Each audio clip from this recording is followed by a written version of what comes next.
Total accident. Your kid started it. My sister snapped. On Christmas morning, my niece smashed my son's new $1,300 iPhone. No one moved. He whispered, "It's okay. I didn't deserve it anyway." That night, I paused $8,500 and canceled her second delivery. By morning, the chat exploded, and my sister opened her gift box, then froze. I'm Jess. I'm 37, the older sister, the spreadsheet person, the one who remembers birthday sizes and who can tell you the APR on a store card without blinking. I'm a single mom to a 15-year-old named Owen. He's tall, quiet, and polite in a way that makes teachers email me words like thoughtful and neat. I manage payroll for a mid-sized HVAC company and answer to nobody but audits and calendars. My life fits in lists. My wallet does too. Our family Christmas always happens at Mom's house. Cinnamon rolls, church live stream playing low, cheap nativity on the mantle, and the same scratchy tree skirt from when we were little. Mom fusses. Stepdad brews coffee. My sister, Leah, is 33 and arrives with her daughter, Mia, 12, in a swirl of perfume, loud laughter, and bags that never zip. Leah has always been the fun one. She says it like a brand. I saved for months and used a chunk of my bonus to buy Owen the new iPhone. He'd been using an old phone with a cracked corner and a battery that died at 24%. He babysat, snow shoveled, and put birthday money in a shoebox labeled phone. I matched him. We opened it together, careful like it was a newborn bird. He held it like he was afraid to wake it up. "Whoa," Mia said. "Is that the 15 Pro?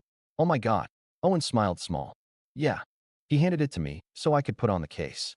I'm obsessive, so I peeled the screen protector like a surgeon and lined up the edges with my thumbnail. I was mid-snap when Mia reached. "Let me see it," she said. "Wait," I said, not looking up. "Almost done." "He's taking forever." Mia laughed, and then the room turned into one of those slow-motion scenes. She grabbed. I tightened. Owen reached out to say don't, I think, but all our hands were there. The box fell. The phone pinwheeled out like a coin. It hit the edge of the coffee table. Then the tile. Face down. Hard. Silence. Nobody moved. Total accident. Your kid started it. Leah snapped. She said it fast, like the verdict was decided. Mom gasped. Stepdad froze with the coffee pot mid-pour. I stared at the phone on the floor like it might get up and dance to prove me wrong. Owen's face went white.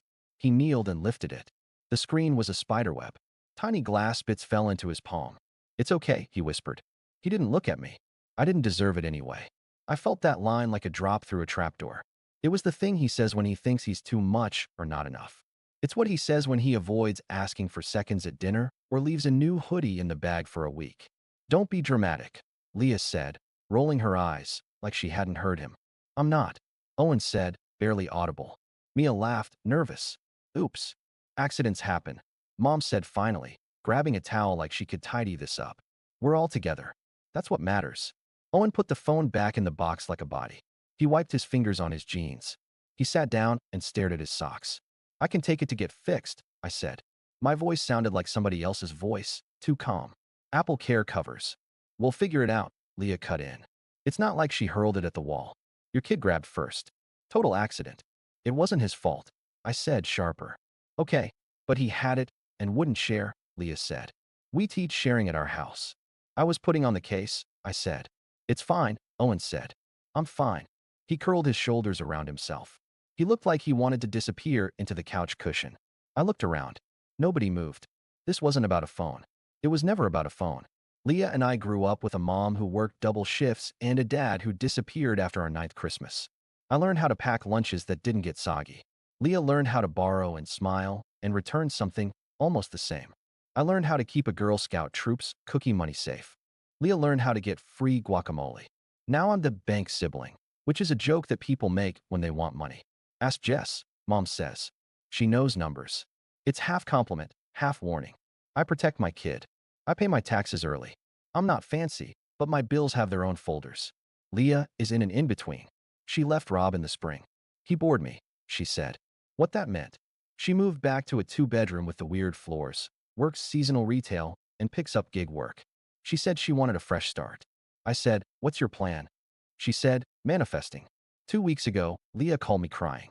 "I got approved for the unit near the school," she said. "But I need deposit plus first month. It's $8,500 total with fees. I'll pay you back in January when my bonus hits. Please, Jess. I need this for Mia." We talked. I asked questions. She cried harder. I listened to the part of me that remembers sleeping on a futon. I said yes. I scheduled the transfer for December 26th, after the holiday rush, when my bonus posted. I also ordered a couch and a starter set of dishes to be delivered to her new place in 2 deliveries, December 28th and January 3rd. It felt like a grown-up Santa move. I even made a gift box for Christmas morning, a little envelope with a welcome home card and a printout of the order confirmations. I tied it with red ribbon. I pictured Leah crying happy tears, hugging me, promising to send me the move-in pics. I didn't tell her ahead of time because I wanted to surprise her, and also because I know Leah. If you tell her about money early, she spends it 3 times before it exists. I did tell Mom. I don't want a big deal made about it, I said. Mom squeezed my hand. You're a good sister, she said. Meanwhile, I'm not made of money. I have a buffer, not a vault. I've been careful. I've turned down trips. I sold the idea of the iPhone to myself by how much Owen had saved and how my raise finally hit. He put $400 down. I covered the rest. I told him, we're investing in a tool, not just a toy. He nodded like a small businessman. We added a case and a little screen protector.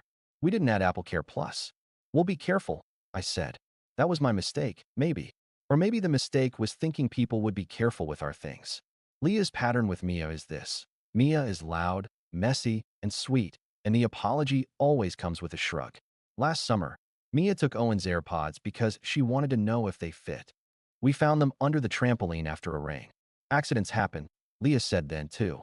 When Mia spilled nail polish on our couch, Leah offered to buy a slipcover, then sent me a link to one and asked if I could order it for her and she'd pay me back. She didn't. People think I'm uptight. They say I lecture. I count how many times I say it's fine when it isn't. I practice not exploding. I practice forgiving. I call it not lighting myself on fire to keep other people warm. My therapist called it boundaries. We both laugh because I hate that word. It sounds like a fence you put up around your house with a sign that says, no fun. After the phone hit the tile, I waited for Leah to say, oh my God, I'm so sorry. We'll replace it. I waited for her to put her hand on Owen's shoulder. I waited for Mia to say, I'm sorry, I messed up. Nothing happened. Leah folded her arms. It's just a thing, she said. We're family. We don't keep score. I know how much $1,300 is, down to the hour. It's 2 pay periods and a Saturday OT shift, packed lunches, and saying no to takeout. It's Owen's money in a shoebox and my money matching it because I want him to see that effort meets effort. People will say, it's just money. It's not. It's about teaching my kid he's allowed to have things and keep them safe. It's about teaching Mia that accidents happen doesn't mean no accountability. It's about telling Leah that she doesn't get to rewrite reality because it's easier for her to sleep. I still didn't say anything. I picked up the shards of the morning and put them in a paper bag. We moved on to cinnamon rolls.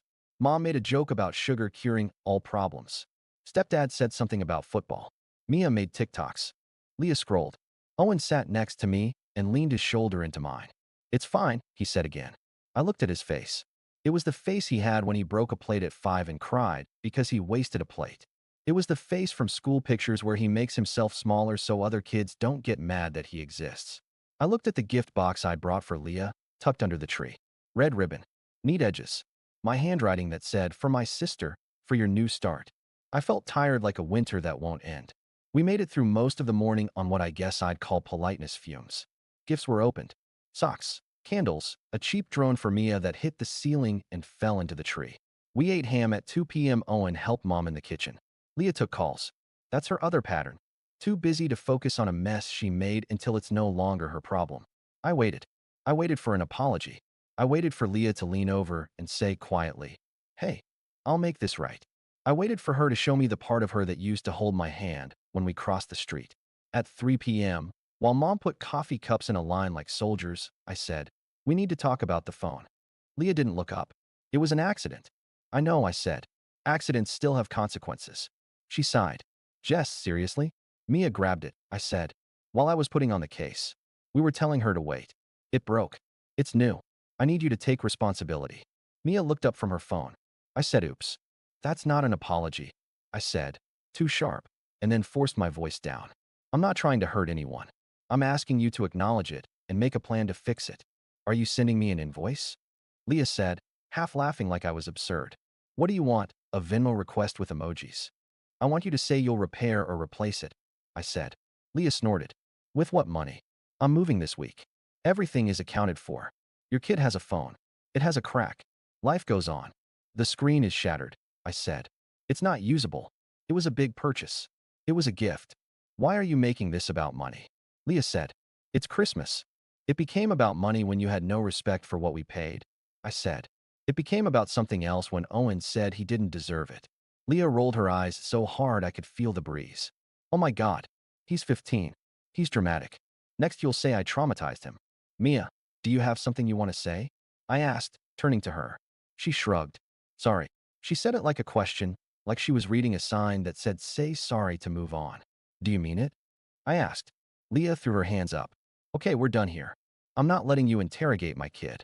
Mom tried to step in. Girls. Mom, no, I said. I looked at Leah. You asked me for help. You're moving into an apartment I'm helping you get. I'm doing that because I love you and I love Mia. But love isn't me erasing everything you do that's inconvenient. Leah's face went still. Are you threatening to not help me because of a phone? I'm telling you this is a pattern, I said. When Mia's actions cost you something, you turn it into an accident nobody can fix. I'm not doing that anymore. You're cruel, Leah snapped. Who holds money over their sister's head on Christmas? Who weaponizes generosity? I stood up. My hands shook. I'm taking Owen home, I said. We'll sort the phone out tomorrow. I'm not doing this here. On the drive home, Owen stared out the window. Snow clung to the branches. The radio played songs we didn't know. Hey, I said. You deserve that phone. You deserve good things. Even if something bad happens. He didn't answer for a minute. It's fine, he said, which is teenage for it's not fine and I can't talk about it yet. We got home. He went to his room. I made a grilled cheese and set it outside his door. He didn't touch it. I sat at the kitchen table and opened my laptop. I looked at my bank app. My heart poked my ribs. The scheduled $8,500 transfer to Leah's new landlord sat there like a loaded truck. The couch company confirmation email sat in my inbox with 2 deliveries set. December 28th and January 3rd. I reread my own note in the gift box I packed. For your new start. Love you. Conditions. Communication. Rent payments on time. Mia's chores list. Let's do this right. I thought about Owen saying he didn't deserve it. I thought about teaching him that we walk away when someone tells us our boundaries are cruel. I thought about what my therapist would say. At 9:27 p.m., I paused the $8,500 transfer. I clicked cancel on the January 3rd couch delivery. I left the December 28th delivery for now. It felt like taking my hand off a hot stove. Then I took the gift box out of my tote, untied the ribbon, slid in a note in my neat handwriting. Love is not keeping score, but it has rules. We replace what we break. We apologize like we mean it. Until we agree on that, the move-in help is paused. We can talk on Tuesday. I retied the ribbon. I put the box back in my tote. My stomach hurt. I went to bed. I stared at the ceiling until 2 a.m. When I slept, I dreamed that all the plates in the cabinet slid out and shattered, and I just kept sweeping and sweeping while people kept saying, it was an accident. At 7:12 a.m., the family chat was a siren. 10 missed texts, then 20, then 40. I made coffee and braced. Leah, why did you cancel the transfer? Leah, the landlord called me at 7 a.m. I look like an idiot. Mom, what happened? Girls, please. Leah, this is punishment because of a phone. Leah, you're sick. I cannot believe you would do this. Stepdad, maybe we can talk this out. Owen's name popped up for a second like he was reading, and then it disappeared. I texted, we will talk at 10 a.m. at my place. Not arguing in chat. Leah, we are talking now. Turn the money back on. Mom, Jess. I put my phone face down and made eggs. Owen came into the kitchen, hair sticking up. He looked like a human after a storm. How's your heart? I asked. He shrugged. We can go to Apple today, I said. See what repair looks like. He nodded. Okay. At 9:56 a.m., Leah pulled up outside my apartment so fast she half jumped the curb. Mia came in behind her like a smaller comet. Leah didn't sit. She paced my living room. What's wrong with you? She said. Do you know how embarrassing it is to have a landlord call me and say your guarantor paused the wire? Do you know how small that makes me look? I paused $8,500. I said, so the number sat between us. And I canceled your second delivery. I left the first. We're going to talk about what comes next. Mia sank into the couch that still had the nail polish stain under a throw blanket. She opened her phone and scrolled. Leah stared at me. Over a phone, she said, like she was talking to a wall. It's not over a phone, I said. It's over patterns. It's over respect. It's over teaching my kid. He can trust me not to overlook him to keep peace. We are family, Leah said. We do not do this to each other. We also don't break each other's things and shrug, I said. Mia didn't look up. I said sorry. You said sorry? Like a question, I said. You didn't say you'd fix it. Leah threw her hands up. She's 12. She's old enough to have a phone, I said. She's old enough to grab another person's property and break it. She's old enough to take responsibility. Leah glared. So what?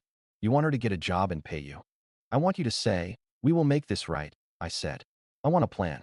We can do a payment plan. We can do church trade-offs. But I'm not pretending this is nothing. Leah looked at Mia. Tell your aunt you'll help, she said, flat, like directing a play. Mia mumbled, I'll help. That's not your job, I said, softer. Leah, it's yours. Leah sat finally. Her eyes were shiny. I can't do this, Jess. I cannot have everything be a test. I'm drowning. I need help. I offered help, I said, and pointed at the bag by the tree. It came with a card and conditions like adults set. It also comes with boundaries. I'm not funding a lifestyle where I keep getting told I'm cruel for asking for respect. She looked at the bag. What is that? Open it, I said. She untied the ribbon like it might bite her, slid the lid off, and pulled out the card. For your new start, she read. Her voice went quiet. She took out the printout of the wire, the couch order confirmation, the note I added last night. Her eyes flicked to the new note. She read, Love is not keeping score, but it has rules. She froze. Mia peered over. What is it? Leah kept reading. Her face changed colors like sky. You were going to do this for me? She asked, small. Yes, I said. And I still will. If we can agree to basic rules.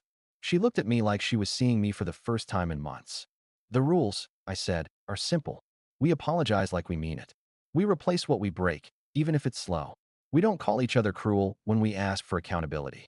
And if I support your move, you stick to the plan. Rent on time. Mia has chores. You keep me in the loop.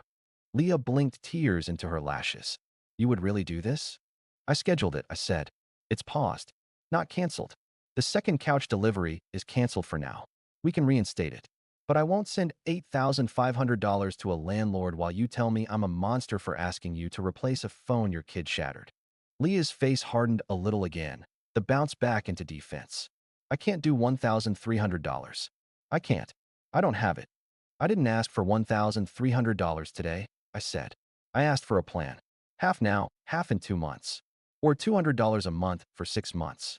Or you take on some expenses of mine for a bit. Gas, groceries for a week. Something that tells Owen you see him. Mia looked up. I can babysit, she said quietly, surprising me. For Mrs. Lee, next door. She pays $12 an hour. I can give you some of it. That's kind, I said. But this is about your mom. Leah rubbed her eyes. I'll give you $200 today, she said. And I'll do $200 a month. I'll put it in my budget. Okay, I said. Then we go to Apple today and see the damage. Leah exhaled like she'd been underwater. I'm sorry, she said. Her voice was rough. For what? I asked. She swallowed. For calling you cruel. For dismissing Owen. For not taking responsibility. For making you the bad guy when you were trying to help. I looked at her. Thank you, I said. That matters. Mia swallowed. I'm sorry I grabbed it, she said, voice steady now. I thought it would be fine and I didn't listen. I'm sorry I talked like I didn't care. Owen, who had stood silently in the doorway, finally spoke. Thanks, he said tiny. We drove to Apple. The tech looked at the phone and sucked air in through his teeth. It's toast, he said, flipping it over. It took a bad hit on a corner. No Apple Care. No, I said. Screen and back glass plus labor puts you in replacement territory, he said. $1.99 for the same model if you trade in the broken one. Leah flinched. Is there a cheaper one? We can go down a model, he said. Or a refurb. But you'll still be in the high hundreds. Leah looked at me. Do you need him to have that exact one? I looked at Owen. He looked at the floor. We picked it, he said. We saved. I did the math in my head. My plan had room. Leah had a plan now too. We'll do the replacement, I said. Leah's jaw tightened like swallowing a pill. Okay, she said. $200 today? Then payments. I paid. It hurt, but it felt right. Owen held the new phone like a second try at something fragile. He didn't take off the plastic until we were home. By 4 p.m., the family chat had turned into a different conversation. Mom sent heart emojis. Stepdad sent a thumbs up. Leah sent. Jess and I talked. All good. I will be handling the phone. We are good on the apartment. Thank you. Mom, sisters. Love you both. I reinstated the $8,500. I called the couch company and reinstated the January 3rd delivery. The rep said, "We still have the order in our system. Consider it done." I texted Leah privately, "I'm proud of you. This is adulting." She wrote back, "I hate when you say that. Then, but also thank you." A week later, I walked into Leah's new apartment with a set of kitchen towels and a CVS bag of command hooks. The couch was there. It looked good. Mia had a chore chart on the fridge in purple marker. Trash, dishes, homework. My gift box card was taped next to it. Leah had written boundaries at the top and underlined it, but she'd drawn a smiley face after the word like she needed to soften it to swallow it. Owen sat on the new couch and showed Mia the lock screen wallpaper on his replaced phone. It was a photo of them when they were little, in a kiddie pool, water wings like orange donuts. They laughed. It felt like grace. Leah poured me cheap champagne into plastic cups. "To not being a disaster," she said, clinking mine. "To the adult plan," I said. She rolled her eyes. "Fine. To the adult plan." We talked about money without anyone crying. Leah wrote the $200 on a sticky note and put it in her wallet. "I hate this," she said, but she smiled. "Hey," I said. "Do you remember when Dad left and Mom taped the electric bill to the cabinet so she'd see it?" She nodded. "I think about that a lot. I think about how we learned two different things. You learned to pretend nothing was wrong until it was. I learned to make everything a list so I could control it. Neither was perfect." She looked at me long. "I don't want to be the fun one if it means I'm the irresponsible one," she said. "You can be fun and responsible," I said. "That's the grown-up hack." Mia took the trash out without being asked. She came back and washed her hands and didn't use my towel to dry them. That tiny thing made me teary. Before I left, Owen came up to me. "Thanks," he said, "for replacing it. For everything. You deserve good things," I said. "Even when stuff breaks. Especially then." In the car, I wrote a note in my phone to my future self. "You are not cruel for protecting your kid. You are not cruel for asking for accountability. Help people who take responsibility. Don't fund denial. Make rules. Speak them out loud. The moral is simple and not new. Accidents happen. Responsibility is a choice. Money without boundaries breeds resentment. Love without rules breeds chaos. My boundary is this. I won't be your bank if I can't be your sister. If I'm helping, then we're telling the truth, apologizing like we mean it, and replacing what we break, in full, on a plan, with a receipt. And when my son whispers that he doesn't deserve something, I will be the person who says, over and over, you do."